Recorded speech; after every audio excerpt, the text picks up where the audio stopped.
Prvi događaj koji je obeležio moj život jeste bilo korektivno silovanje od strane tadašnjeg druga. Moja mama je bila 9,5 godina u zatvoru zbog prevara. Prodavala je tuđe stanove. Ovako izgleda osoba koja je pre 2 dana pokušala da izvrši samoubistvo. Neke priče ne traju do 15 sekundi i ne nestaju nakon 24 sata. Uvek su tu, ali retko ih čujemo. Želeli smo da pomognemo da se priče ljudi koji ih žive čuju što dalje.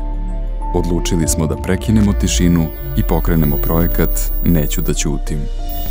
Buku smo pokrenuli svuda.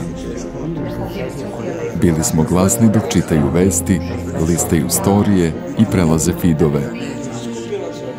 I čuli su nas oni koji su želeli da progovore.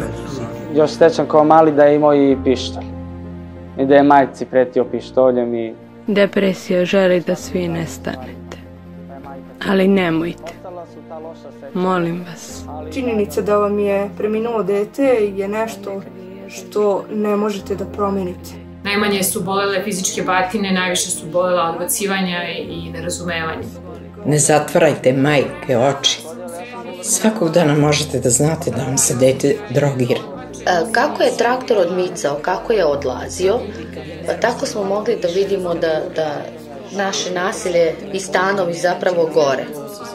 Ovo nisu priče koje staju u 15 sekundi. Ove priče izborile su se za 30.672.000 sekundi pažnje, što znači da su ih ljudi ukupno 355 dana gledali, a samo na Facebooku je zabeleženo preko 5.400.000 pregleda videa. Njihov glas postao je buka koju su svi želeli da podrže. Ipak, najvažniji rezultat ove buke ne meri se brojevima. Pokušaj samoubistva.